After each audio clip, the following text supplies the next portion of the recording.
Morning Trade Live. Let's focus on Carvana. The stock is trading high this morning after an upgrade over at Jefferies. More on that call in a second. But Carvana shares have been on a rocket ship, to say the least, over the last 3 years. It was trading below $4 in December of 2022. And now, get this, trading more than $375 a share. Yep, that's right.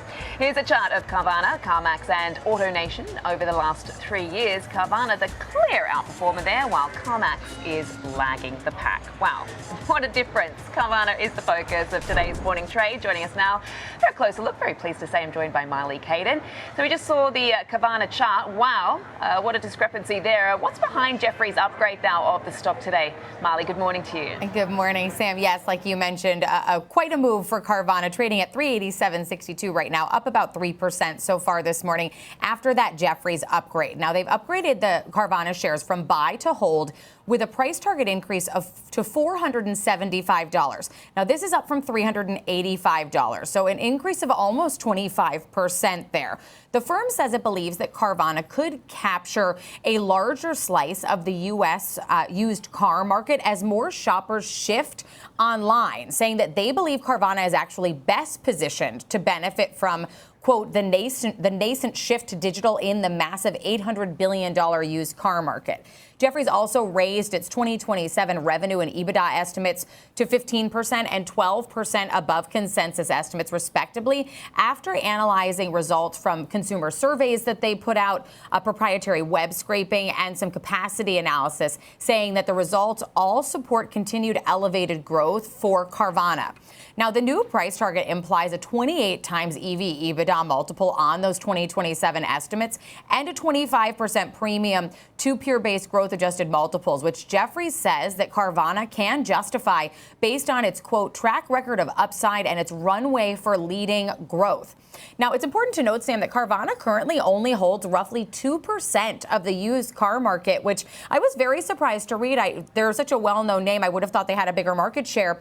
But Jefferies says that its dominance among the online sellers, and that being the move that's coming, really suggests that it has a real place to grab more market share because of its room to scale as consumer behavior catches up with preferences of these consumers. The preferences that they're citing, they did their own survey saying that a third of U.S. adults would rather buy or sell their vehicle online. So that is what led to this upgrade for Carvana. They're saying eventually that's going to catch up. People are going to shift to online. And once that happens, Carvana is best positioned to profit from it. Wow, only 2%. So certainly some room for capturing more market share, but it's clearly doing something right. I mean, that has just been a meteoric rise there. Thank you so much for that, Marley. I'll catch you a little later. Let's trade it now with Scott Bauer, CEO of Prosper Trading Academy. Good morning to you, Scott. How are you approaching your example trade for Carvana? Yeah, as you guys just discussed, it was upgraded. They do have earnings at the end of the month in 3-4 weeks. Quite frankly, I was a little disappointed on this move because I was looking for an entry. I had a setup there for Carvana if it had traded just back down near its 50-day moving average around 360. And, you know, it's really hard to value a stock like this using conventional metrics like PE ratios because, you know, they just became profitable. But it is also really hard to ignore the ride that they have been on. So this is really similar to the Alibaba setup we discussed last week, where I'm looking to fade this move higher just for the short term. Longer term, I still really like the stock.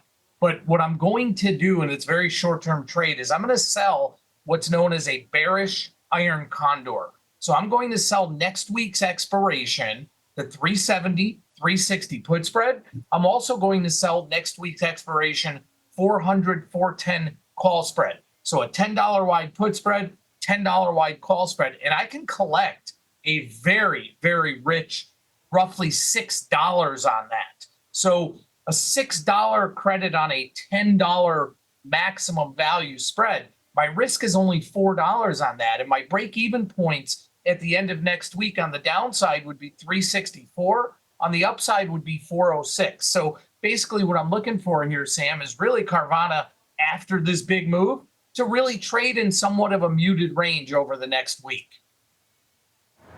Okay, yeah, I mean, very different businesses, but a fairly interesting sort of comparison you gave there, and a great one, I suppose, given just the run-up we've seen in both of those companies, Baba and Carvana, since 2022. Let's just shift to your thoughts on the overall market today. I mean, fairly, as I was speaking to the team over at Charles Schwab about a muted response, you could say, to the government shutdown and some of the data we got today. Yeah, that's very typical for, historically, if you look at what the market has done, how the reactions have been during shutdowns, pretty muted. And in fact, 4 of the last 6 shutdowns that we've had that have lasted longer than 5 days, the S&P has actually been up during that period of time. So, maybe this one's going to last longer. It certainly looks like it may at this point, but I think the market was kind of anticipating and expecting this. But again, this has been a year of surprises. The entire year we've seen things that historically haven't necessarily been in place. So I really think anything can happen, but the market was anticipating this result and a shutdown. Okay, explains things today. Scotty Bauer, always a pleasure. Thank you so much for joining us today and your thoughts on Carvana and the overall market picture today. Scott Bauer, CEO of Prosper Trading Academy. Appreciate your time.